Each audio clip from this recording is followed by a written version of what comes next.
Rival House Network. So first of all, let me assert my firm belief that the only thing we have to fear is fear itself. Nameless, unreasoning, unjustified terror, which paralyzes needed efforts to convert retreat into advance. We face our common difficulties. They concern, thank God, only material things. What's up, gang? To another Deep End. Finally, I think it's been, these are basically annual events now. Maybe it's like biannually. Obviously, it's been the goal, and I say it every time I do one of these things that, I'm really going to buckle down, and I'm going to start doing these at least monthly.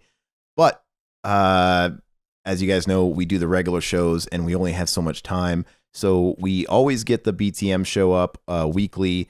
We're doing our cinema enemas at least monthly now. And obviously there's Mac and Zach and all sorts of stuff. And unfortunately, some things sort of have to take precedence over the others. But that's a nice segue into telling you guys that because of that, Zach and I have started a Patreon. And if you guys want to check out the link below, you guys can at least peruse. And, for the fucking price of a Starbucks basic ass bitch coffee, you guys can support us, and that'll help us be able to produce more content. We can maybe even double up on things like the BTM commentary, and that might be able to guarantee that I can do this on a monthly basis as well. But anyway, if you guys want to just check it out, we got the links down there, as well as fucking Teespring and stuff like that, so you guys can support us anyway. But as long as you're listening, we're not going to complain.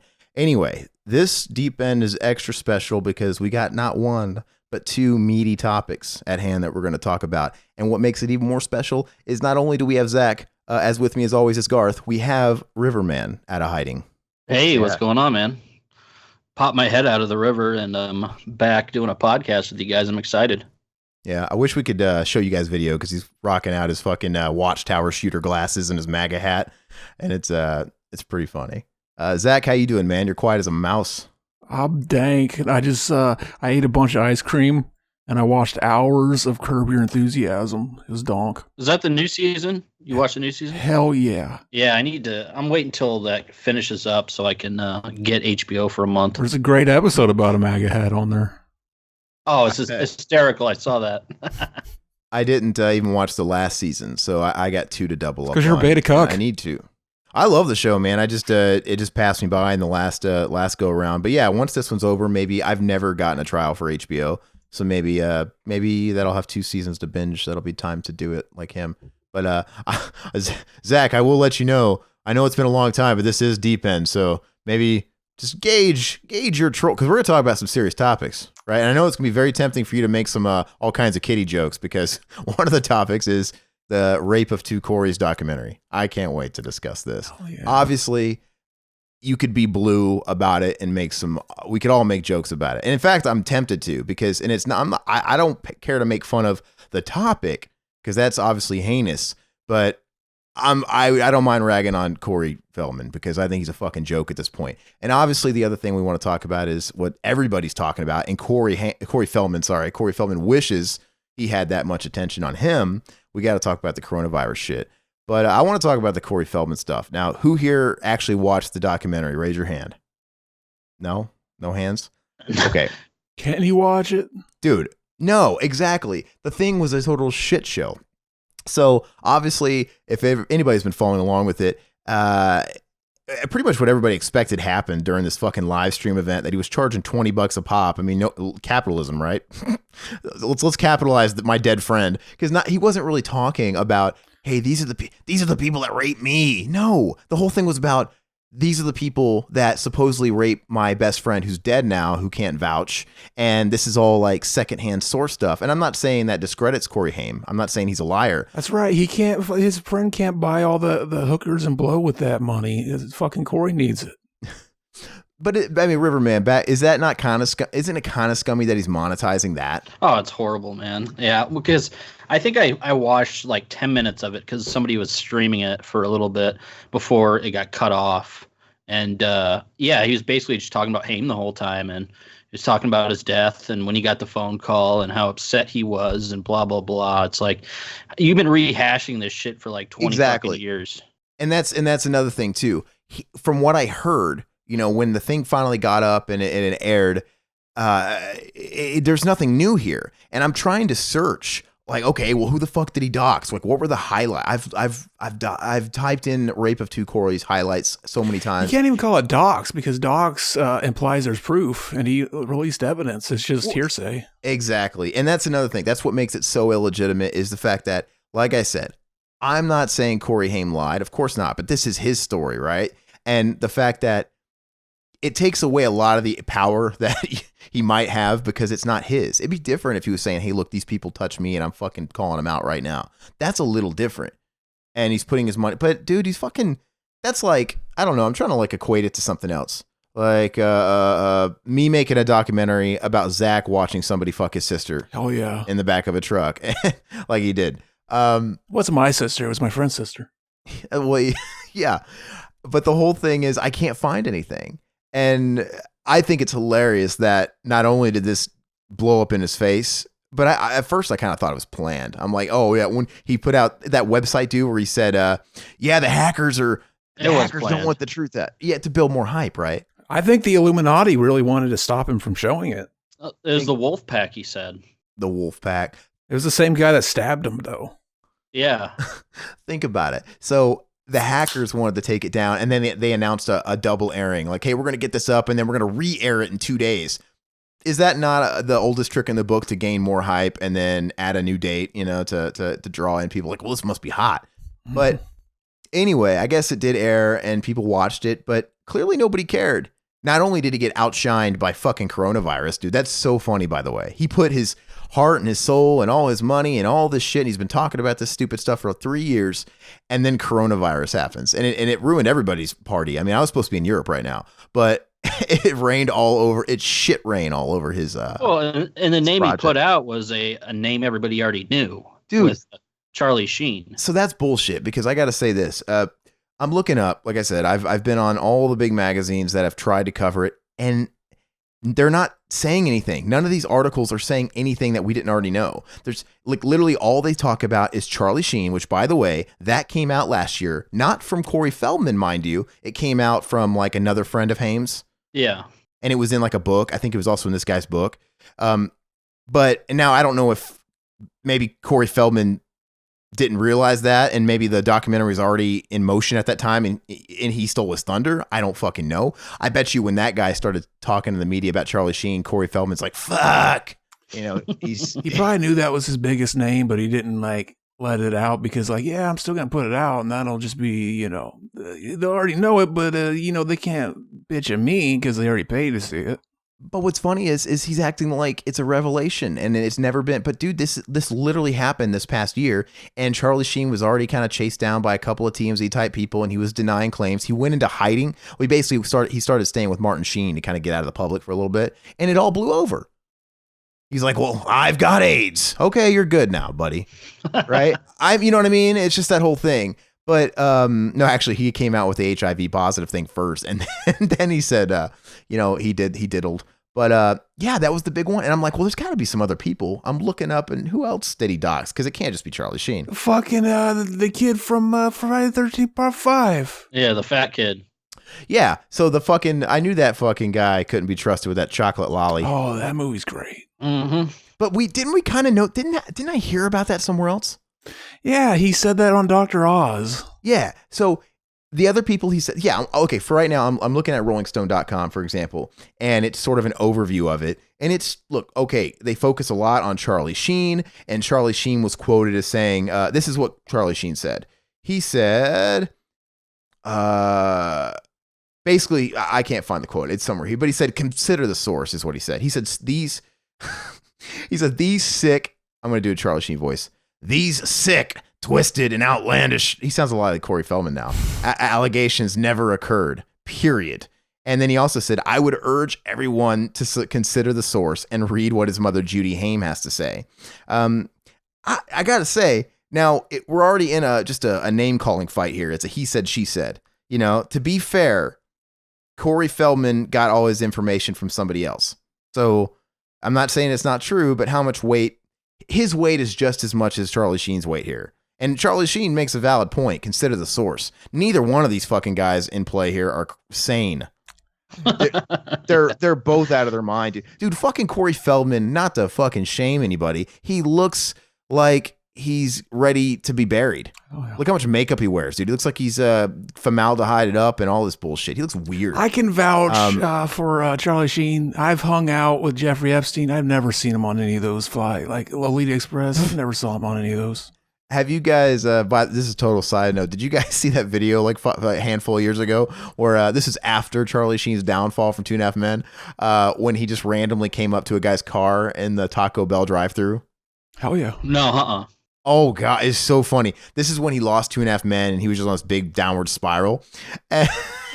And somebody took a video, like a guy was just sitting in Taco Bell and fucking out of nowhere in LA, Sheen comes out of the bushes. Hey, what's up, buddy? And he's fucking like all coked out of his mind, and he's like talking to Charlie Sheen in the drive-through window. Like, oh hi. He's like waiting to get his order, and it's just the most bizarre. And of course, he's like winning Tiger Blood. He's like doing stuff for him in the video. I'm like, good lord. Oh yeah, remember when he was doing all that meme shit? What the fuck? He went crazy for a while. Yeah, he just disappeared off the face of the earth too. Well, he said it was due to the HIV thing. He learned he was HIV positive and he was coping, and he spun out of control, and, you know, whatever. I mean, I buy it. That's fair enough. That's a good enough excuse. I'm not going to question him on that. Like, I guess that's pretty devastating. I will question him. He's a fucking pedophile. Fucking our boy just told us that. He made My Truth. I'm looking at it on IMDb. I thought this was going to be like a 30-minute documentary. I'm surprised it's feature length. Isn't that funny, though? He calls it My Truth. My Truth. It's mine. Is it Corey Haim's truth? Are all these rapes from Corey Feldman or Corey Haim? Like I said, I can't say I watched it because I haven't been able to watch it. But all the people that I'm seeing in the articles that have come out are all about Haim. All they do, like, let me talk about this Rolling Stone article, for example. They're recapping the whole doc. And the top of the headliner is the Charlie Sheen thing, right? And like I said, he made his quote on it, and he says, like I said, consider the source. He says, even talk to Haim's mom, because I think I did some research and some rabbit hole digging a couple days ago, and I think Corey Haim's mom backed Charlie Sheen up. Oh, okay. Yeah, Corey Haim's at the very least, she backed up that like that didn't happen because she made it seem like she was rather present. Mm-hmm. But like I said, I'm not saying anything's impossible here, but Corey Feldman's story, like I said, was secondhand, is kind of weird. Like, who has the audacity in broad daylight to take somebody in between takes or whatever, in between two trailers? And as Corey Feldman says, he put Crisco in his butt. And that's what he said. What? That's what it's the funniest. I'm sorry, it's not a laughing matter, but he says, he told me he took him in between two trailers in the middle of filming Lucas in broad daylight, bent him over, put Crisco in his butt, and fucked and raped him and sodomized him. See, I don't fucking know. I'm agnostic. I don't fucking want to take. Who knows? Yeah. It's like a Michael Jackson thing all over again. But I did think of that scene from The Ringer. He took my CD out in broad daylight and you scratched it. And you scratched it. Dude, that movie's fucking hilarious, man. I've been trying to find that, by the way, to stream, and it's not streaming anywhere, and you like have to buy the basic bitch Blu-ray, and they want like $20 for it, but it's a really funny movie. Anyway, digressing. But I'm not saying that's not possible, but doesn't it sound like, in broad daylight? They're all a bunch of drug addicts. You don't know who to believe in that. But let's look. Okay, so Charlie Sheen. Another thing too. Charlie Sheen was 19 at the time. I think Haim, they said, was 13 at the time. So Charlie Sheen, we know, went on to become a total sex addicted degenerate. But Charlie Sheen wasn't a fucking headline star in Lucas. Was he really that unraveled and out of control at 19? Don't you think that would have came later? You know what I mean? I don't know. That's just me. Like, I just, that sounds like a major power play. Like, if he really did have the balls to take somebody. I would have been fucking all the kids available if I made it in Hollywood at 18. Yeah, see, Zach, you're going to have a lot of editing to do, my friend. What the fuck, dude? So Zach's trying to keep it blue here, but I'm trying to, I guess I'm making fun of it too. I'm not making fun of the fucking child rape because that's absolutely stupid of me. I would never do that. I'm just making fun of Corey Feldman. I mean, I kind of feel for the guy a little bit, because I believe he did get fucked around with, and I believe he got his head fucked around with, and he's a total basket case for it.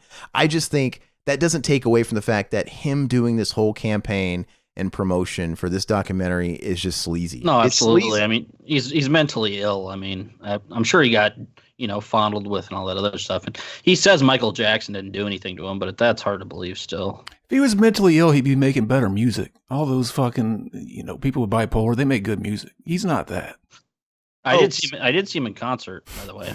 Yeah, he did. And it's too bad you didn't get to go to the show where he knocked his tooth out. He came out. He was 3 hours late to the concert. Supposedly got a flat tire, and then he came out on a hoverboard. It wasn't the wolf pack that slashed his tire? Was that the flat tire on his hoverboard? Was he getting there that way? It was his bus. It's so silly, man. But have you guys all seen that video where he tries to do the microphone trick? Mm-hmm. Oh yeah, he knocked his tooth out. He tilts the microphone stand towards the audience. He wants to kick it back with his foot, like all cool and catch it, but hits him right in the fucking face. And he's like, "Hold up, stop the show, raise the lights. I've lost my tooth, everybody. Everybody look on the ground." It's like, dude, way to kill the momentum you maybe had. I don't know if you did or not. Ah, I love Corey Feldman, man. He's so funny. I love him. he's fucking retarded. That's not cool. He's mentally handicapped. Speaking of retarded, I watched Dream a Little Dream today. Actually, Terrible. It's shitty. It's such a terrible movie, man. It's a terrible. I mean, the editing's terrible. Just the dialogue, everything's crap, man. You want to know a better movie than that? Dream a Little Dream Part 2. It's even worse. I know. And Dream a Little Dream Part 2 came out when they were past their prime, right? They were both like, fucking, okay, you guys are I think done, that was Corey. like straight to video even. So bad. Yeah, it was like mid-90s, like you guys are done, toast. No, but yeah, I watched Dream a Little Dream for the first time just like 4 or 5 months ago. And yeah, it was fucking ass water. It was and you're right. Dude, the movie's so confusing. They're taking a pretty familiar blueprint plot of a movie, right? The whole body swap thing, but it's so convoluted and fucking weird. I mean, there's movies that have done it way better, dude. I mean, even all the ripoffs of Freaky Friday do it better. Vice Versa and shit like that. And even the Kirk Cameron, Dudley Moore did it better because they're just keeping it simple. I didn't know what the fuck was going on in that movie half the time I was watching it. It's a chore to get through the first 15 minutes because the first 15 minutes are god awful. Like, like you're saying, you don't know what the hell's going on. No, it's so confusing. Like that, even the first second where you see the old man in like the weird dreamscape and Corey Feldman's talking to him, like, "I'm in your brain" or whatever. Like, I'm so lost. You know what? I might have only seen the second one. I might have never even seen the original. Dude. So you don't recall that complete waste of 10 minutes where Corey Feldman's just doing a Michael Jackson dance impression in the gymnasium?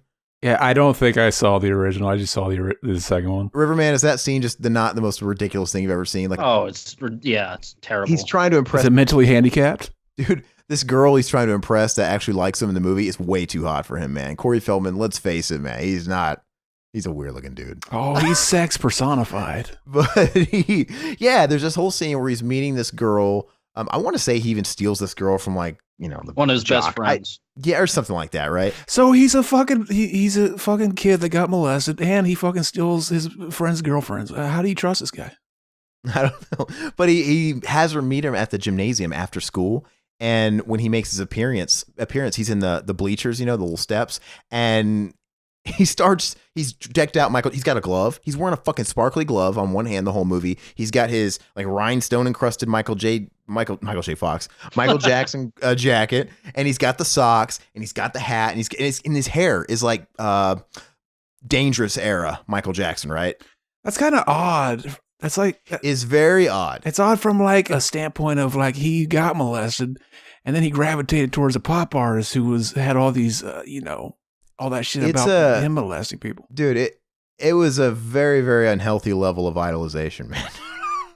and he's even wearing like the Ray-Bans in the movie, right, Todd? Just like Michael. Oh, yeah. Anyway, so he emerges from the bleachers, and we watch this 5-minute montage of him just dancing and doing the moonwalk and the crotch grab and just every Michael Jackson move. It's like, what? And it's so out of place. It's like he signed a contract and he's like, look, I got to dance in this. I got to do my Michael Jackson thing. I'm like, it makes no sense, Corey. Like, do it or I walk. It's one of those things, like, because it doesn't go anywhere.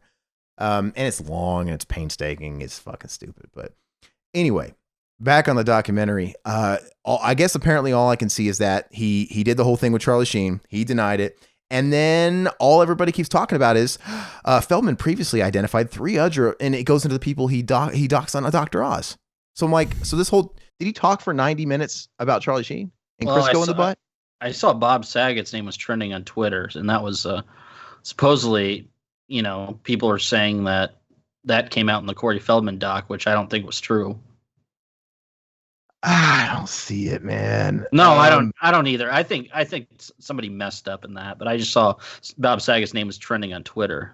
I mean, anybody out there listening and you guys watched it, please correct us. Let's just be safe and assume every billionaire is fucking kids. We'll be safe that way.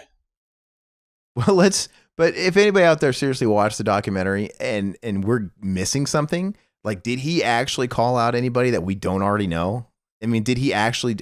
Because if he did, they'd be covering it, right? Don't you think in this Rolling Stone article they would say somebody else other than Charlie Sheen and the 3 people he told on Dr. Oz? Mm-hmm. It makes no sense. Like, how was this 90 minutes and what did he talk about? Yeah, like you said, River, what filled up that 90 minutes? He recounted the story of Corey Haim dying in the phone call and blah, blah, blah, all that stuff. I heard this on Larry King. I've heard this. He probably went into that fucking monologue on Puppet Master vs. Demonic Toys. He probably went off script and started talking about that day. I was hanging out with my friend Corey Haim on the set of Demonic Toys versus Puppet Master, and he was in my arms. He was on a bender, and I was telling him, "You got to stop this, Corey. You're not going to survive." Okay, I just looked it up, and Bob Saget was not in the documentary. It was his name was trending on it though. Like, I guess somebody misheard it and it started trending. So. No, they probably, right. I don't even know. There's this article here where they're talking about a tweet because Corey Feldman was like an excited puppy talking about the countdown to this documentary premiering. And like I said, it's kind of sleazy. And there's this tweet, and it's Corey Feldman. It was the day of, and he's all, of course, in true fashion, it's all caps. He goes, what does he say? He's basically talking about, oh, it's premiering a countdown, 90 minutes, blah, blah, blah. Anyway, he goes, my mistake. The tickets won't be on sale for another 90 minutes. My bad. I guess I'm a bit anxious. And then Stephen King replied, chill, Corey. And it's really funny. And then he actually replied back, Stephen, I just saw this. Sorry I didn't respond sooner as I've been quite busy promoting. He spelled busy, capital B and capital Z. Dude, you know how many he texts? First of all, he tweets like a 12-year-old girl. He listens to Busy Bone. He just got it confused. So it's like, sorry, I just saw the story. Sorry, I didn't respond sooner as I've been quite busy promoting. So now I have, and I just want to say, as a writer, imagine if the most important work of your life, which you are, was finally coming out. I'm sure you would be anxious as well. Please join us at the premiere in LA on 3-9. There's an actual premiere. He's afraid they're gonna freaking come up and stab him while he's at the grocery store and he's having a premiere. Yeah, they had a live premiere. It was all actors, pretty much. It was a group, dude. It's so funny because I know he just put chill Corey here, and I know he's like all excited, all caps. To me, I translate Stephen King saying chill Corey as, dude, you sound way too excited to be. Like I said, doing a documentary, exposing going on this fucking social justice brigade against a dead friend. He's way too excited about it. Because he went from being anxious and nervous and like, I need protection to, oh my God, my big party. It's my 16th party and it's here tonight. He's just way too into it, man. And like, it's kind of fucking, like he's kind of predatory with his weird, like, fucking religion thing, the Corey's Angels thing. He also called it the most important work of his life, and it's finally coming out. You'd be anxious as well. I don't know. It blew up in his face, man. And we were talking about his music a little bit ago. I mean, is it also not sleazy that there's an official soundtrack to the documentary? And guess who's doing it exclusively? Corey Feldman. Oh, nice. Oh, he's got them dang beats while he's dropping them pedophiles. But you know what I mean? I heard he did the soundtrack and he did the music. I mean, I guess, I mean, who else would do it? But is that Does he have features from like fucking all Frienders? Everybody knows the pedophiles? Like what's the guy's name from Howard the Duck? He's on a track fucking rapping some bars. Did he make his fallen dead homie song about Corey Haim like every shitty 80s rapper always had? He already did that on his last album. Oh, it was the fallen homie track. But anyway, does it not feel like, okay, now you're using it as a vehicle to promote your music? And you are kind of using it to get a profile. And I get it. You could justify, like, everyone's like, what the fuck is up with this $20 a head bullshit for a one-time stream or whatever? And I'm like, okay, I guess he could argue that he needs to recoup the cost. Maybe he paid for it himself. I don't think he crowdfunded or anything. I thought he did crowdfund it like originally or something. Or maybe he tried and didn't get anything. Maybe he did. But you know what? So I don't know all the details, but I could say I'd be very interested in knowing the details. I want to know how much of that money is just going in his pocket. Is any of it going to any sort of like abused children charities? Or I think it is. When he was doing promotion, I did hear him on a radio show saying, yeah, he is sending money to some foundation or something. In my opinion, I don't know what some money entails. I don't want $1 out of every ticket. You know, I think if he's taking any money for this at all, it's probably wrong. Now, if some of it's going to recoup the costs of the documentary, that's fine. But if he's actually netting a profit, I think it's kind of wrong. Because once again, you could even question the authenticity of it if it was him doing this documentary and it was about people that fucked around with him. Even that, it's like a Michael Jackson documentary thing. Like, oh, you could swing both ways, whatever way. But the fact that it's also not even about him. He better not be monetizing. That's all I'm saying. It says he didn't even direct it. Like, he must have hired a director, which might cost money.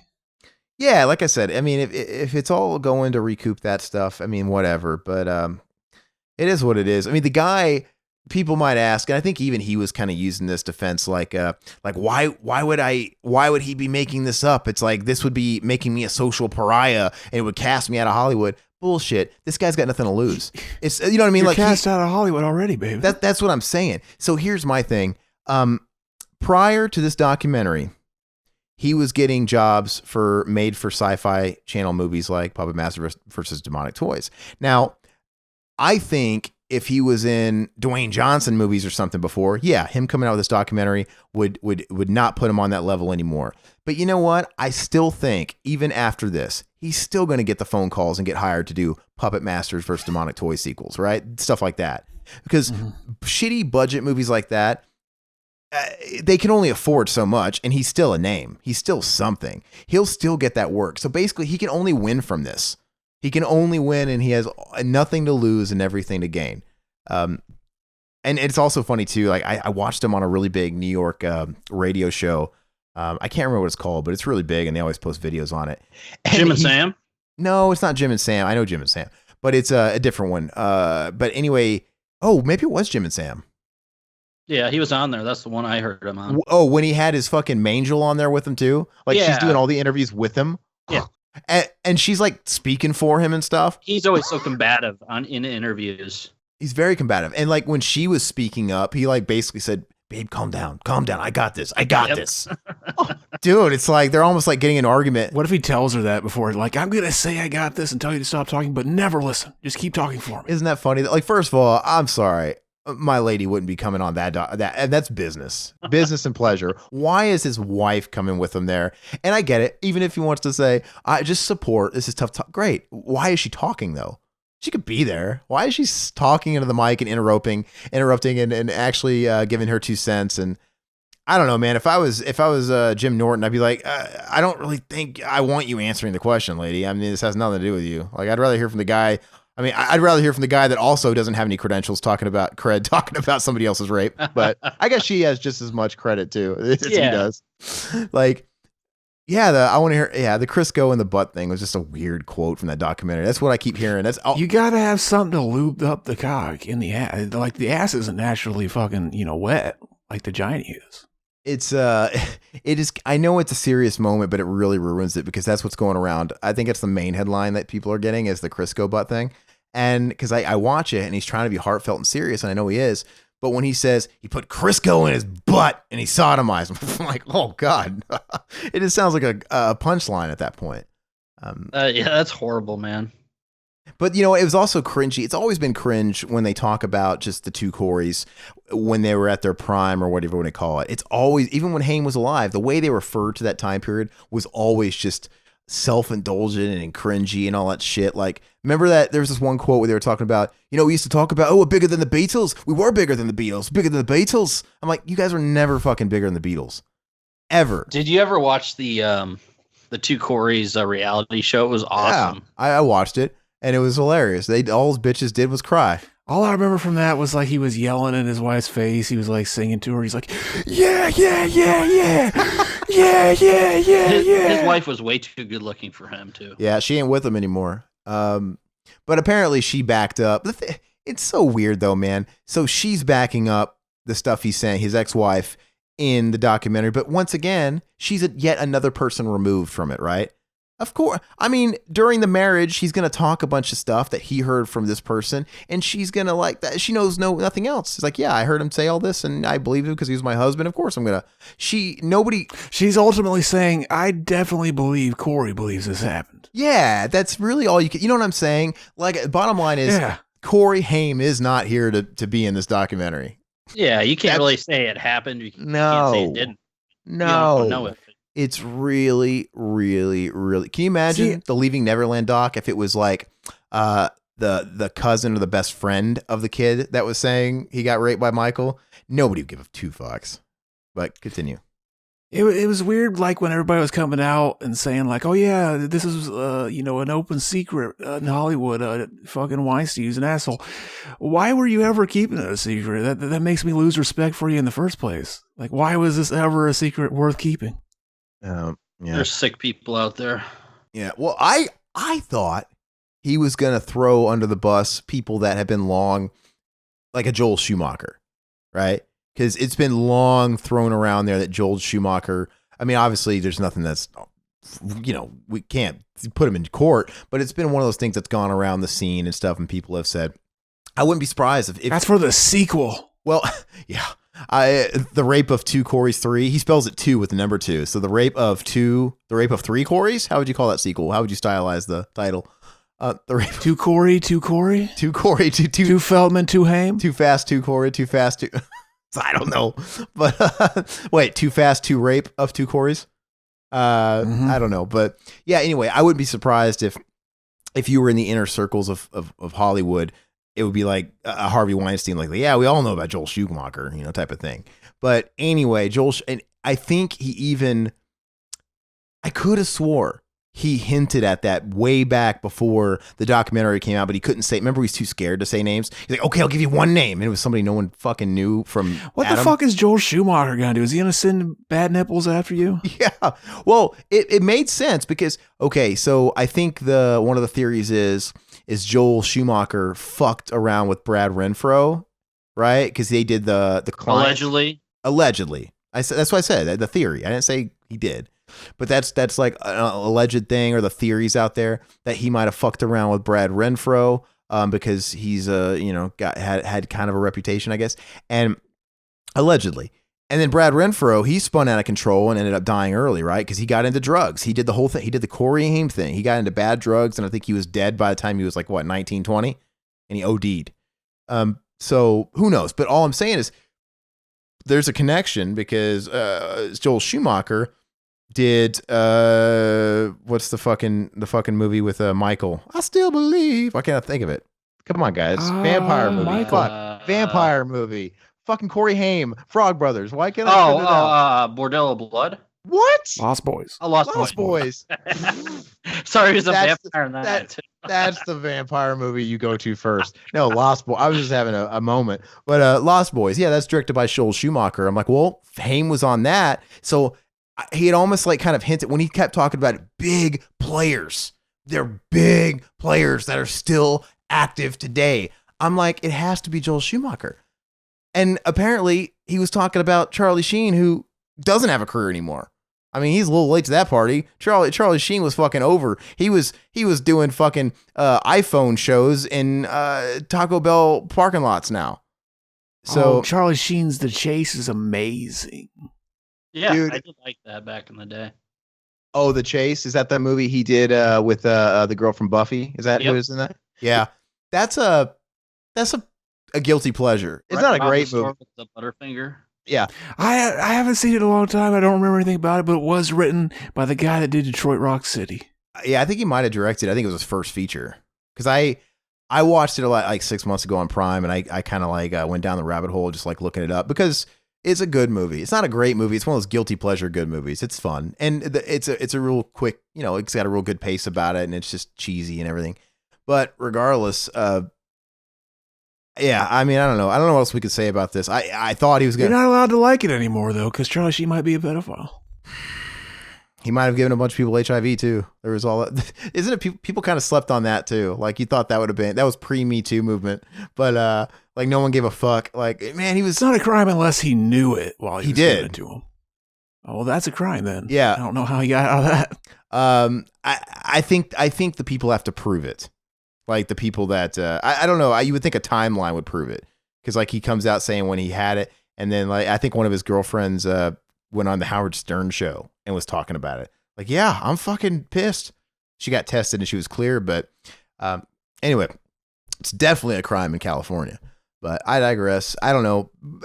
To put a cork in this topic, yeah, I thought he was gonna dox like fucking Joel Schumacher, and he didn't. He was talking about Charlie Sheen, and that's all we got. And a couple of bozos, like the guy who was it from Dream a Little Dream? One of the guys from Dream a Little Dream.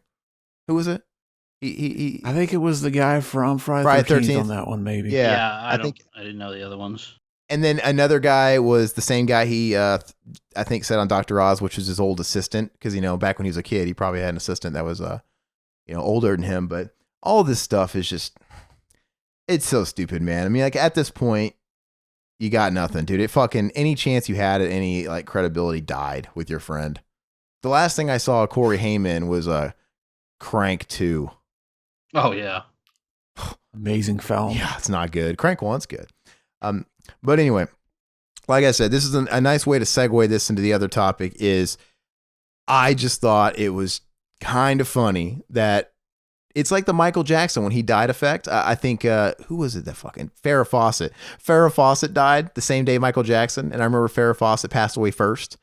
And like in the morning, they announced it all over the news. And then like an hour later, they announced the King of Pop was dead. No one gave two fucks about Farrah Fawcett. And this is kind of the case on this. It's like literally after this, man, the coronavirus got huge.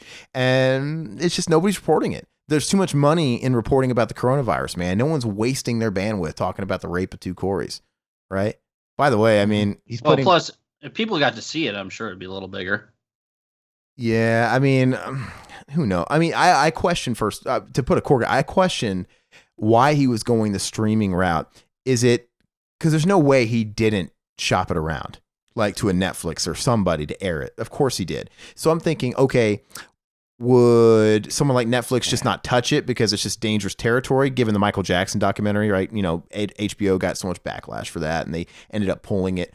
Or was the documentary just so shitty and he revealed dog shit that they're like, we're not paying you for this. It just was a shitty idea from the beginning, man. But I don't know. He doesn't really have a lot of clout with me. He did last year he went to a local theater where he was doing a meet and greet for a showing of the Goonies, like on Harkins. We have Harkins Theater out here, and they have Tuesday night classics every week. Oh, like Alamo, that sort of thing. Yeah, Tuesday night classics. And they had the Goonies, and he came down. I'm like, I don't want to go see him. Why? What am I going to say to that guy? Oh, he's fantastic. Just sit there and watch him, man. He's so funny. I love Corey, dude. But so anyway, segueing into the whole coronavirus thing, like I said, which stole every bit of thunder he had or anybody else could hope to have. What is your guys' take on all this stuff? It seems like it went from most of Americans saying, "Oh, don't worry about it. Everybody's freaking out." Then all of a sudden, literally overnight, you wake up to an apocalypse. It's like Donald Trump announcing the travel ban, and then like I think it was yesterday where he declared it a national like emergency. Where they can dip into the national emergency funds, right? And I don't know. Everybody's going in World War III mode, but I think people are going a little too crazy because I think all this stuff, it's preventative. It sounds extreme, and it is. It's because we don't want to be Europe. So we're putting the cork on now. We're nipping it in the bud. But people, when they still hear things like that, like travel ban, emergency interruption broadcast and then state of emergency, everybody goes into World War III mode, man, and they start hoarding everything and looting it. I mean, I'm waiting for the first what would you call it? Riot or somebody looting a place. I don't know, but I am excited. Well, it's funny on that weird note. It is kind of morbid because as much as it does fuck with everything going on right now this year, it is kind of exciting. Is it not? It's something to keep track of every day. Some people just want to watch the world burn. I guess so, man. Not that. My advice to all you people, learn to swim. Yeah. Learn to swim. All right, Maynard. Zach, what's been your experience with it since the travel bit? Because to me, that's I went to Walmart and I couldn't buy my fucking water. It was all out. I was like, you stupid fucking boomers listening to this stupid shit. See, this is the thing. They tell them like, oh yeah, go buy all your stuff in bulk. Yeah, you can't simply just go to the store again if you need some more toilet paper. No, go buy it all so everybody else doesn't have any. You fucking pussies. Nobody told anybody to buy stuff in bulk. That's just what people were doing. It's the fear mentality. The CDC put that out. Buy all your shit in bulk and don't leave the house very much. Did they really say that? River. Yeah. No, they I think they said for 2 weeks. Okay, 2 weeks worth. Supply. Look, my thing is, if you're using 100 rolls of toilet paper for a 14-day quarantine period, you should have saw a doctor a long time ago. Yeah. Well, fucking 8 families are all gonna buy 2 weeks worth of toilet paper, so it's just gonna go really quick. And for some reason, they always do this. They're always like, yeah, like fucking stock market's crashing. We got to tell them to keep buying shit. That's like George Bush said that. He's like, oh, the terrorists only win if you stop buying products or something like that. I didn't freak out about that stuff, dude. I checked. I got 13 jumbo rolls of toilet paper. I'm good. We're fine. I wipe my ass with my hand anyway. I mean, like those people from India, dude. I mean, like, why is that what people are freaking out about? Like, removable shower heads are a thing, bathtubs are a thing, showers themselves are things. I mean, towels. Yeah, you could buy a bidet from Amazon. That's better. We have towels, like people that are washable. Like, I mean, like if stuff really hits the fan and we go into like this post-apocalyptic Walking Dead world, I mean, if I don't get my fucking water though, I'm gonna be pissed. I'm the type of person where I really don't care if I get it, but I don't want to pass it along to like old people and have them die from it. That's the thing I'm worried about. Like, I don't want my kid to get it, obviously. Look, 100%. So, there's 2 clear periods of this whole thing. There was pre-travel ban and post-travel ban. Before the travel ban, we were just kind of scoffing at it, and I'm guilty too. I'm like, it's just all. It's media hype. It's no different than the flu. I was probably leaning to that direction. And you know what? I still kind of think it is an aggressive flu, and that's about it. But the fact that it's so contagious and it is dangerous to... The flu has a vaccine. This shit don't. That's what everybody's scared of. Oh, supposedly, I read an article from a big publication saying that there's a company in Texas that thinks they might have had a vaccine. Not that that means a lot, because that's just like the first step. You have to like get it approved. It has to go through animal testing. Just because somebody says we have one that we think will work, that doesn't mean anything. But anyway, so it became real to everybody when the travel ban happened. And then like 20 minutes later, Tom Hanks announced he had it. That made it extra real for people. Not that Tom Hanks is any more important than Joe the Plumber in New York, but no one gives a fuck about Joe the Plumber in New York. But when you say, you know what I'm saying though? But when it's, but when it's the American treasure, one of the biggest movie stars of our time, he has it, it suddenly brings it down to reality, because it's like, wait, so this isn't just some rare shitty lottery you might win and get over. Like literally the biggest star, one of the biggest stars in the world, goes to Australia, which wasn't even on the radar for this shit. Everybody's thinking about Europe and China and Asia. And he gets it with his wife. It's like, holy fuck. Anybody can get it. But my neck of the woods, there's actually a community outbreak now. So my wife and I and my kid we haven't been going out because she's pregnant too. So yeah. I worry about that shit. So we're taking precautions. I mean, I don't think it's as bad as everybody says, but with them, I'm going to take precautions. So. Well, I think it's that whole thing of it's preventative. The extremes are being preventative. The fact of, hey, for a few weeks, everybody limit going out. Like, I'm all for it. Don't go to fucking movies. I'm not going to no movies. I'm off the next week. I'm not going to no movies. I did my grocery shopping yesterday, which was a nightmare because like all the things, I wasn't even in like hysteric mode. I just needed a legit grocery shop because I go grocery shopping every few weeks, and I probably should have went last week, but I pushed it off. I regret it now. And so I just legitimately don't have a lot of food in the house. And I went, and everything that you would think would be out was out. No water, no pasta noodles, no pasta sauce, all the non-perishable stuff. Everything was wiped out. All the doomsday food, right? All that was left was you had some options in like the shitty frozen food section, like frozen pizzas. There was like one bag of fucking frozen tater tots. Dude, I haven't eaten this shit since high school when I was a greasy teenager. Dude, Jim Baker is making a fucking killing right now. Yeah, dude, did you see that he was sent a warning by, I don't know if it's the government or who stepped in to stop trying to fucking capitalize and market. He's trying to sell fucking doomsday chum bucket, Corona buckets. Oh, really? Yeah. And Alex Jones has been selling stuff saying this toothpaste will stop the coronavirus if you have it. It'll cure it. And he's getting shit. Well, he's in jail, isn't he? He got a DUI. He got a DUI. Well, he was. I don't know if he is now. But yeah, see, we need to jump on these like this fucking grift. We need to sell some fucking instant potatoes in a bucket. Well, we had Zach made that joke, and I'm like, actually, that's a pretty funny bit. Like, we should record like a phony commercial and put it on one of the bumpers of one of our podcasts where we're like pitching our fucking doomsday chum bucket. That'd be so funny. Boil them, mash them, stick them in a stew. Potatoes. Exactly.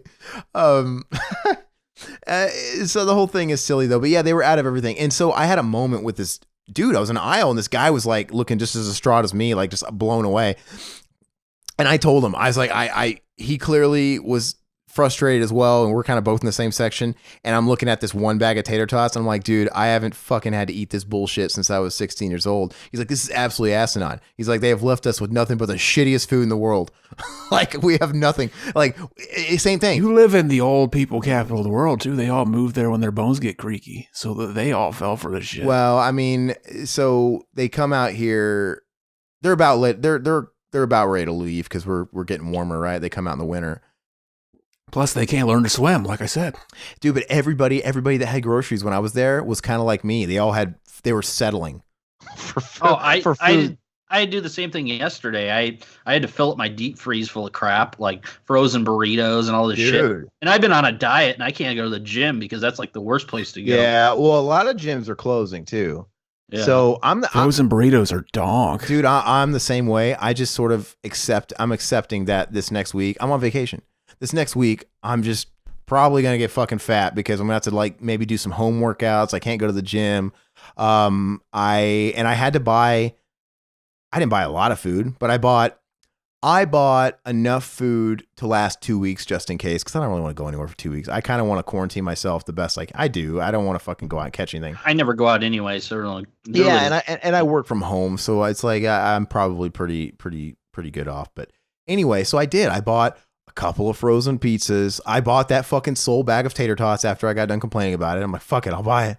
What kind of frozen pizza did you get? Did you Jack's or? They didn't have much, dude. They had a couple of Jacks left. They had 2 Red Barons, and I bought the only 2 Red Barons they had. Were they Hawaiian or what? No, they didn't have. If I had to eat a Red Baron pizza, I'm going to eat a Supreme Deluxe. But they had a regular Supreme, and they had like a 3 meat. I'm like, I'll take it. And so I couldn't find peanut butter. Bunch of bullshit. I mean, I just wanted to buy like give me a big bag of rice and a big jar of peanut butter, and I'm good for doomsday. I'm good for a 2-week quarantine if I really need it. There's no bread. Bread was gone. I bought a package of Hawaiian rolls. They had Hawaiian rolls, but they didn't have bread. Any other bread or tortillas was gone, which blows me away because Hawaiian rolls are fucking good.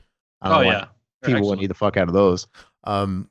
But yeah, man, like I had to like be choosy. I couldn't be picky and choosy. I had to buy a bunch of shit that I'm going to regret. Is Trump going to show up and fucking throw some toilet paper to us like a basketball, though? Oh, that was so funny. I love that. Like, yeah. That'd be dumb. Nothing but nets. Thanks, Daddy Trump. Yeah, he came out. His test was negative, by the way, so he doesn't have corona as of now. Wait. Oh, sorry, I just hit my mic. I thought that they were going to be able to make tests readily available for people and hopefully as soon as Monday. And he said, now, while we're looking to have 500,000 of these things, he's like, that doesn't mean we can go willy-nilly on them. He's like, you should only take these tests if you have some symptoms. If you don't, we don't think you should take any just because there is limited. And he even said about he said, we have a lot of White House doctors and they all say I am showing no symptoms, so I will not be taking a test. I will be doing it. The media was busting his balls yesterday, so he finally caved just to take one to get him off their back. Of course he did. Well, because president of the United States, and he's got doctors on hand. He's not going to fucking take a test. I know. My ass. Of course he is, man. That guy's old. He's, prime topic. He's subject number one, dude. I mean, like he's eating KFC and fucking Taco Bowls. He eats McDonald's. Yeah, he's healthy, dude. He eats like me. Well, when I didn't work out or care, but yeah. But he keeps that amazing physique, though. Yeah. Well, you could shit on stuff all you want about Donald Trump. I'm totally for the ban. And you know what? Absolutely. Dude, like I said, guys. Okay, so as of this recording, it is what is the day? It's March 14th. We're Saturday. So this came out on Thursday, right? The travel ban Thursday night? Yeah. Okay, Thursday night. I was supposed to leave for Europe this Wednesday in a couple days. So it fucked my world all up. And it's not just like, okay, we'll reschedule it. Yeah, I can try to do that. But the thing is everybody's whole calendar year is fucked up now. Because if anybody that had travel plans and they have to reschedule those travel plans and they have to use flight credit. Luckily the airlines, they're working with everybody. They have their own like updated coronavirus policies, which is good, but they're not all equal. Like some are being totally fair and just giving cash refunds. My airline, United, they're giving me something, but they're not being as easy as some. They're like, okay, we're going to give you the travel credit, but you have to rebook and you have to use that trip before Christmas Eve. No, New Year's Eve. New Year's Eve. I'm like, okay, so, and I have to pay the difference if the flight is more money, which of course it's going to be. So they're forcing me to rebook in, the next fucking 7 to 8 months. And I have to book during the on-peak flight seasons, and I'm going to pay more. So, and if I fucking rebook now, dude, I'm looking at, I get the credit for the flight I lost, but I'm going to have to pay an additional $700-800 anyway. So, and I feel like this was tactical because obviously they're going to take a huge hit, right? Everybody is. Because they're closing down, they're losing business. They're like, oh my God, this is their way. Now, typically, if the standard is if you just cancel a flight in a regular instance, like you cancel your flight, you pay whatever penalty, you get so much of your refund back, but you get it in airline credit. That's normal. But they give you 12 months, a whole year to make a booking, not even to fly out, but to make a booking. So why am I not getting a whole year in this case? I'll tell you why. Because they want to force me into like not wanting to lose my investment. Like, well, I got to book. I don't want to lose the money I already put down. And so they're forcing me to book in these peak months. They're not giving me a full 12 months. Otherwise, someone might book in the winter, right? After. Look. So you're saying that coronavirus only wins if we stop buying products? Well, listen to me though. So they want to give out credits instead of giving cash refunds because they want our money to sit in banks. And they want to be able to keep interest coming in. They want to keep our money basically during this time. And they want us to rebook at a premium. It's all bullshit. So I got to do that. But it fucks up my whole year because now I got to find a period where I can take this trip again where I got shit scheduled all over the year.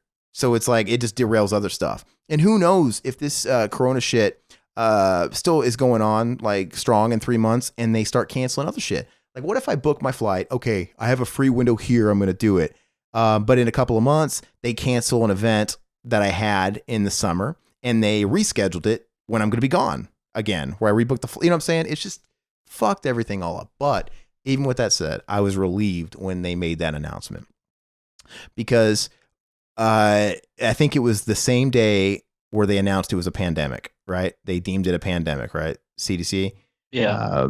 And so that morning I had already been feeling pretty bad. I'm like, man, I don't got a good feeling about this. I talked to the people I was going to go see. I said, man, I don't think I should. I feel bad about this. Like, are you sure it's okay I go? And, the other party was like, man, we got clients coming in and out, that are from Europe and we're staying business as usual too. So, I mean, as long as your flight's still aboard, I'd say just come because it's like, you're not putting anybody in any threat that we already aren't. You know what I mean? Calm. But when they announced it a pandemic, that's the way I felt. And then some hours later, I'm like, because I had the same thing. I'm like, dude, I feel bad. I don't care about me. Statistics show that, if any one of us caught it, we'd most likely be fine, right? But I don't want to because I was gonna have to fly through Heathrow. That's the only thing I was worried about.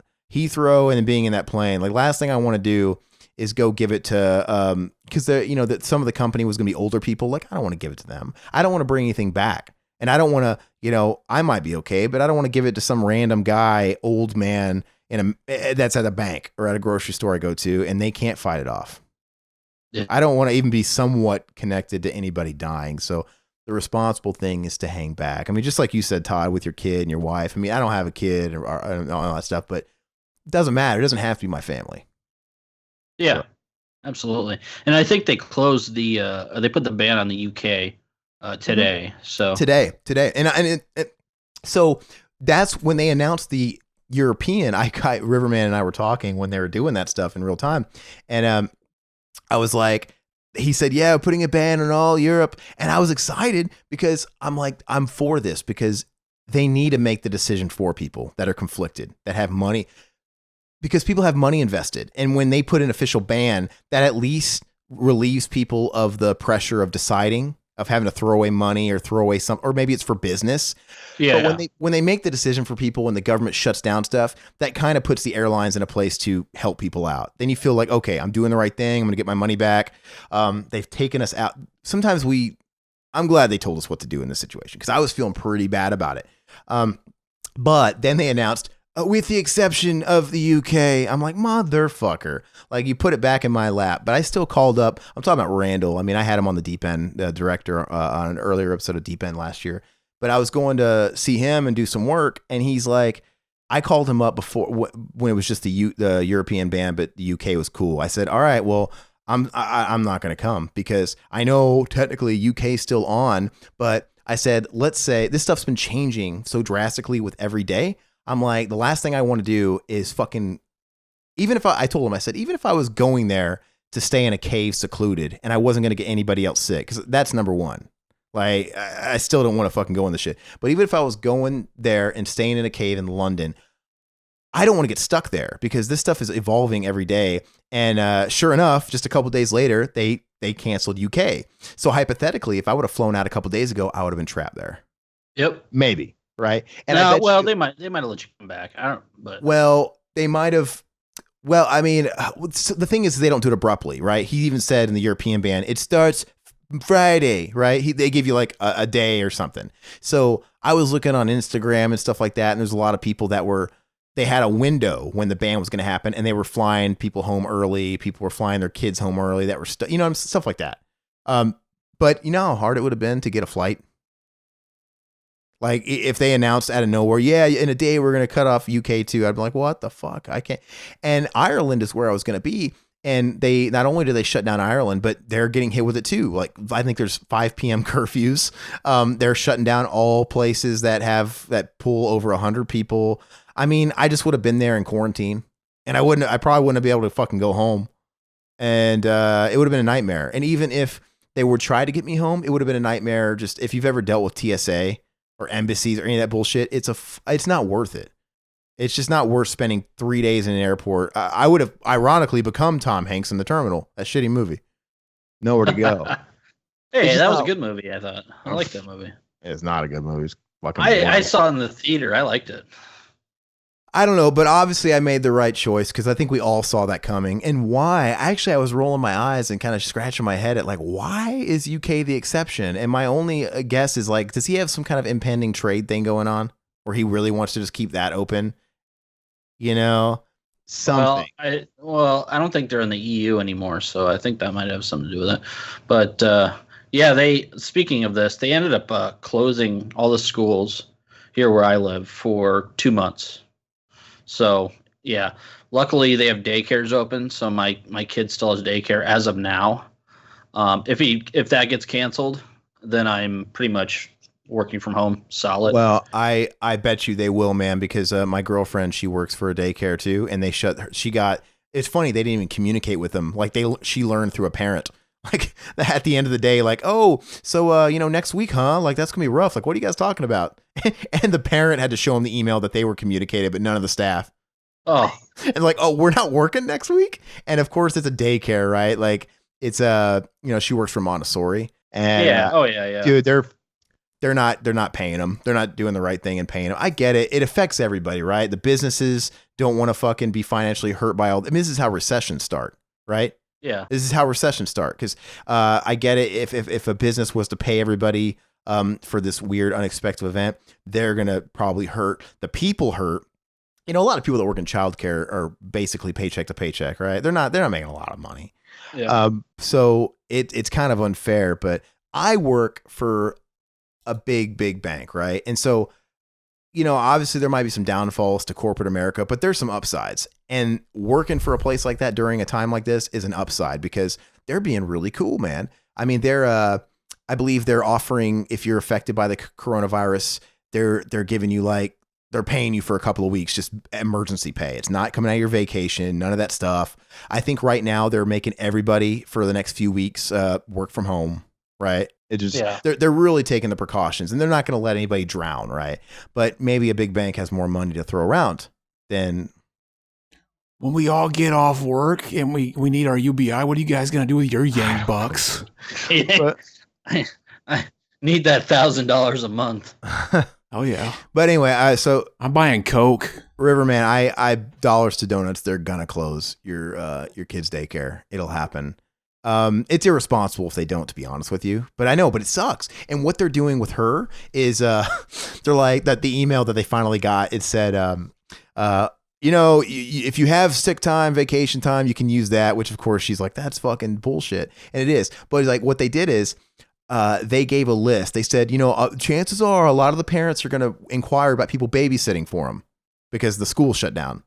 So it's weird. They don't want the kids to group together, but they're endorsing babysitting and going to people's homes. It's okay. I mean, I get it. It's not a group setting. So, if you want to be put on that list, they were instructed to call the receptionist or whatever. And it's just like, I've become a babysitter. What the fuck is this?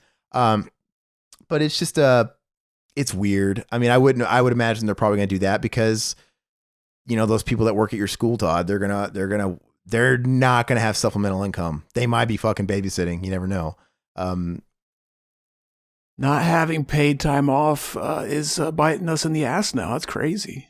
Yeah. Well, I'm not saying they don't get any paid time off. Well, they get sick time, I know. But a lot of those people don't get paid. It depends on your position. Like a lot of them don't get paid for the holidays. They're not open on holidays, just like kids and everything, most places, but they're not getting paid to stay home. They're just taking a loss for that paycheck. It's kind of bullshit. But anyway, I mean, we don't have to talk about how criminally underpaid educators are. I mean, that's beating a bush, right? Beating a dead horse. Well, it depends. I mean, some are way overpaid and some shouldn't be educators. Well, who would? Well, yeah, of course, man. But that's teacher union for you. Well, let's talk about, who shouldn't be fucking teachers, man? Like how many high school teachers I've met that I knew was fucking grooming every high school girl. Maybe not fucking them while they were in school, but I knew this one guy. He was a relatively young teacher. Like the hip older, like hip late 20s, early 30s guy, right? Grooming young girls is hard work. They should be paid for that. Listen. So you got this hip older dude that's like around 30 or something, and he's teaching these 16 and 17-year-old girls their last couple of years of high school, being that hip teacher, making them laugh, being kind of flirty, but just on the borderline of not being inappropriate. And then as soon as they graduate, this guy was serial about it. He would hook up with them. He would like, oh, hey, we should get together for a drink or hang out. We're not teacher anymore. Like, I'm going to miss you guys in class. And then he fucking fucks them. And it was just. Oh, were they 18? Once they graduated. Yeah, that was his game. I don't know if he ever did anything illegal. He did wait till they got out. Well, then more power to him. But dude, I idolize this guy. But listen, he was totally grooming. And because it was like, dude, he had his eyes. He would do it. He would put in a couple of years and like, clockwork, as soon as they graduated, he would fucking play his game. That was his game. Got that game, baby. It's the same reason why people join the Catholic Church to fucking exploit and get into the pedophilia game, right? The cover, right? I think a thing like that, if that guy's into the whole high school girls, underage girls, and the group, dude, that's the fucking perfect place for someone to go. Is it not? So there's a lot of scummy people like that. So I don't know. I don't know how much like big university people make. I'm just talking about public schools. I mean, for all I know, university professors make money. I don't fucking know. But anyway, it's a shit show. They're probably going to close them. I'd be ready for it. But at least you have the opportunity to work from home if that happens, right? Yeah, I mean, yeah. So I'm really lucky in that regard. You're really lucky in that regard. But a lot of people aren't. Like, I mean, these people that really work paycheck to paycheck and they don't work for the big companies that can afford to do that shit and maybe eat a little bit of a loss. Yeah, I mean, I feel for them, but who knows? It's shitty. Zach, I say fuck them. I don't worry about them at all. Learn to swim. Like I said, fuck you. That's what you get. You have a peasant's life, a peasant's job. Fuck you. Dude, we got Mac nonstop sending us Resident Evil fucking memes and theories, and he's like, and it's funny because there's times where he's trolling and sending memes, but have you seen these posts he's making where he's like dead serious? Like, I know it sounds like I'm joking, man, but this is the end of it. This is really gonna start some shit, man. It's like Raccoon City. He's excited. He's excited, dude. And he sent this meme, which was kind of funny, like Raccoon City being what is an anagram for Corona. It's like, is that did I get it right? Is it onomatopoeia? No, that's an anagram, right? Yeah, Corona, and then like this whatever, all these fucking conspiracy theory shit. He's all about it, but we can't listen to him because that fucker got a face tattoo this weekend. I mean, what? Dude, Mac got a fucking face tattoo like 2 days ago, right, Zach? How is that trendy now? That's what I don't understand. What was funny is he was even acknowledging that it was stupid. He's like, yeah, man, what was he saying? He was taking the piss out of himself for doing it. Fuck it. He's turning himself into a living meme. I'm going to be a little Uzi or whatever. What's that guy's name? Post Malone. He's going to release raps on SoundCloud. To be fair, though, I mean, he did kind of already warm himself up to doing it by tattooing his whole neck like he has. Because, I mean, that's always going to be visible. Because usually when people say the face tattoo, it's like, dude, you're going to regret that shit later. But he's already kind of got the neck stuff. So, see, ugly people should just start tattooing more attractive faces over their faces. You could get rid of fucking the plastic surgery altogether. Face off. Just do the face off, dude. Yeah, I don't get the whole face tattoo thing. That's more of a cholo thing, isn't it? Oh, cholos, they know how to party. Well, it's a cholo thing and a mumble rapper thing. I mean, it's like Mike Tyson, I guess. And what did he get on his face? What is that? I have no clue. That's so funny. Didn't you see him a couple days ago or yesterday? He never came over, bitch, boy. Yeah, I saw that in the thread. He's like, I think he didn't understand what you were saying. Because like, that happens a lot with him. You're saying you didn't want to pick me up, and like he said, ain't got a car with a question mark. And I think he was telling you, what, you ain't got a car to drive yourself, bitch? There's no question mark, was there? Yeah, there was a question mark. I didn't notice. It was weird, but it's weird because I think I couldn't tell if people thought he was saying that Mac didn't have a car and like, don't you know? Duh, I don't got a car. But I think, I don't know. I think he was basically saying, well, because I wanted him to be on one of these podcasts with us, and we wanted to record last night, and he was even saying, well, Zach's hanging out with me tonight and whatever. I'm like, oh, okay, but he never did. Whatever. Oh, boy. We're not gonna make this about Mac. He just got a face tattoo. I thought I'd say that out there. But yeah, I guess that about wraps it up, man. The Corona thing is ongoing. Who knows? We might be talking more and more and more about this. Hopefully, all these preventative measures are going to mean that we nip it in the bud and we'll be kind of over this in a couple of months completely. Hopefully, maybe in a few weeks, it'll be like, hey, we can kind of loosen up a little bit. We're doing it. But hopefully it doesn't get worse because Europe's going to shit, man. Oh, yeah. So, but that's all I got, man. Hey, River, you got anything you want to add on the topic or any other topic? Not really. I mean, I'd like to get back on, maybe do a regular show and talk about some movies and stuff. Yeah. Well, I was going to put you on the spot. And like I said, I'm off this next week. And I'm not going to, I was going to take the next 3 weeks off, but I ain't going to Europe anymore. So I'm just going to take a week off and be quarantined. So I ain't got nothing but time. So my idea was, Zach, I think this week, if you're down, we can knock out our cinema enema. We can record our podcast like normal. I mean, if you're down to it, we could stock up and do an extra one. But anyway, I was hoping Riverman, now that you got a setup going, because that was your thing. You weren't on for the longest time because you didn't have a computer that was not work related, right? Yeah. Okay, so what would you say? Can I put you on the spot? You want to do the BTM with us this week? What are you guys covering? We're wrapping up Bio Horror Month. We did extra. What did we do last week, Zach? Teeth. Extra was a good one.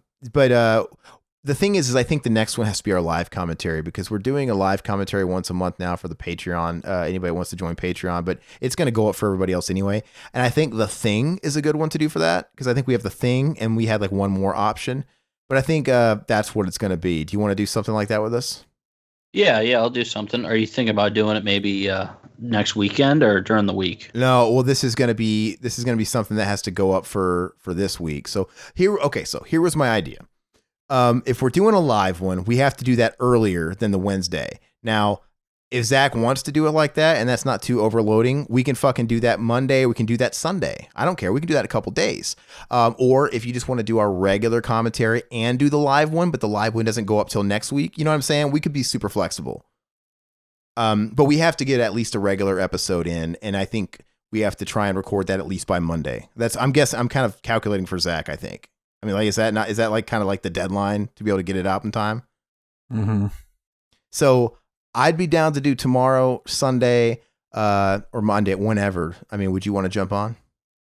We're putting him on the spot in the middle of this podcast, just killing airtime. I could probably do maybe a Monday. Okay, so see if you can lock that in for us. If not, because Zach and I would probably record it earlier, but if you can lock that in, I would wait for you. And then if you want to jump on for Cinema Anima any other time this week, we could even do that next weekend. That'd be awesome if we can give everybody sort of a three-peat of Riverman, because they've been so deprived. Dude, people have been asking about you, man. Oh, really? Yeah, people comment. They miss Riverman. I don't know. I don't get it. I mean, you're never on, so it's like, how do people... But see, the thing is... I thought you were going to say, I don't know. I don't get... He's not that great. Well, no, I mean, like, it does kind of, it kind of blows me away because he's not on that much. It's like, how do people remember? But it's because the people that listen to us, they listen week after week, which is great. We have that like subculture of people that are consecutive listeners. And so those people miss you. So yeah, I'd like to go over some stuff that I've been doing and some movies I've been watching. We would let you, because you've never done a Cinema, right? I don't believe so, no. Okay. If you want to do Cinema Enema, we will let you pick the movie, because that's the way Zach and I do it. We take turns, and the idea is for Zach, for example, to pick a movie I've never seen, right? Okay. So and he's seen it, and so he gets like and he likes to shock me, like we did Ken Park. He likes to do something that's just totally exploitive in nature to get my reaction. And I know what to expect out of Zach's picks. And then likewise, I'll do the same thing. I'll take a movie that I think is a really good talking movie, and I'm kind of shocked he's never seen it, and I want to get his opinion. So I kind of give him that homework assignment to watch that. And then we talk about it. And then we talk about news. Yeah. So if you want to do it, we'll let you pick the movie that we should watch if you want to, or we can pick a movie for you to watch. It's up to you, but we could. I'll pick a movie. All right. Try to make it one that you don't think we've seen. Okay. All right. So we're going to kind of end it on that. Thanks, everybody. Once again, I would like to do these monthly, or at least more regularly. I know I keep saying it and we don't, but it kind of goes back to the whole thing of we only have so much time, and we got the mainstay shows that have to keep staying on schedule. But that's why Zach and I started a Patreon. You can see the links below. Whether you're on podcast services, or we're on all those, or if you're on YouTube, which hopefully you guys are subscribing to the YouTube and hitting the notification bells and sharing us with all your next of kin. And even if you like us on YouTube, at least following the links below those videos that take you to the podcast services where you can leave like a 5-star rating and maybe a little blurb of good feedback on something like Apple Podcasts or Spotify. That stuff is really going to help us go a long way and extend and grow our family. But and we have t-shirts available if you guys want to like support us that way. We have a Teespring that's going to be linked everywhere as well. They kick us back a nice chunk of profit every time you want to buy something. So that's an awesome way too. But if you want to go to the extra distance, check out our Patreon and just see the perks that we have on there. Like I was saying before, literally for the cost of a black coffee, I think at Starbucks nowadays, you could support us monthly with that amount and get content early. You're going to get all the normal podcast 3 days early. Zach already has content up there that's just for Patreon people, like our I don't want to say botched commentaries. First of all, I listened to the last Mac and Zach, and the way you pitched it fucking had me rolling. You're like, yeah, you can go join and you can get all our fucking botched commentaries we fucked up. That sounds shitty, doesn't it? It sounds horrible. Like, because it sounded like you get all the shit that wasn't good enough to come out. But that's not the case. That's not what it is at all. So if you guys are familiar with our channel, it's stuff like the H5 commentary we did, and where they're happy accidents. They're abysmal, and it's usually egg in our face. Definitely great for a listener, but it's maybe stuff we're not proud of because we lose our shit, or we go at each other's throats, or we become babies or something. But he's already got a slew of that stuff up. So you'll have the extra content, and we have a couple of tiers going as far as and goals. If we can reach a certain dollar amounts, which are very realistic and feasible, they're going to allow Zach and I to pump out more content, and even maybe guarantee that I can do this show as well monthly. So at least just go down there and peruse it and let us know what you think. Look at it, and if you have any feedback, we can always change the shit. Or if there's something you guys would want out of us that is within us to do. Obviously, it's got to be possible. We don't want to bite off more than we can chew. Obviously, if we start hitting some of these goals, we could even fucking pay someone else to help with some editing. That'll help us do more and more and more. So, but if you guys have any feedback of stuff you want, let us know, and we're definitely going to consider it. It's not a commitment either. Like people, you don't have to be like, oh yeah, I got to make sure I can do this for years to come. You could do it for like a month and stop if you want. Yeah, you can quit anytime. It's not a really big deal, man. You can quit anytime, and you can stop and then wait like 3 months till we have more shit up there, and then come and do it again. And I will say this, man, the goals is a really cool idea. Like, for example, one of the goals is, if we can hit $300 a month, right? If you join for $2 a month or whatever, once we hit that goal, you're locked in to getting like all the bonus, like exclusives, because we're going to have exclusive Patreon shit too. Not only are we going to up the content on the normal YouTubes and podcasts that everybody gets, you're going to have exclusive content that you're locked into for like $2 a month that, I can't say would be the same going forward. Like if we were super mad busy and we had all this shit going on and we were able to pump out extra content, the tiers might change, but like, I don't think $2, man, a cup of fucking coffee is going to get you a lot of stuff. And like I said, it's going to help feed Zach and support him because this guy's a workhorse, man. You're going to help us get some toilet paper so we can wash our asses. Absolutely, man. But like I said, because of the coronavirus. I digress a little bit on that because like I said, and if you guys can't afford it, I don't give a fuck. It's fine. Dude, we're just average Joes like you too. So, and if you can't, no big deal. If you keep listening and liking our videos, that's all we can ever ask for. So, if you don't, though, we will hold it against you. I'm just joking. No, man. So, and I also want to say we just recently passed 3,000 subscribers on YouTube, which is like, I guess, the best barometer. Because I even hear even the biggest podcasts out there, like Joe Rogan, for example, they can't really put a definitive number on their listeners. They really don't know. They kind of go off. It's kind of like back in the day before they had Nielsen SoundScan for like album sales. Like nobody really knew how many records were selling. They just kind of judged, and the barometer was set at how many people were showing up to concerts. Right? They dipped, like Van Halen would go to a certain territory and they dip their toe and play a club or a theater. When that theater sold out in 5 minutes, like, well, fuck, we need to upgrade to an arena.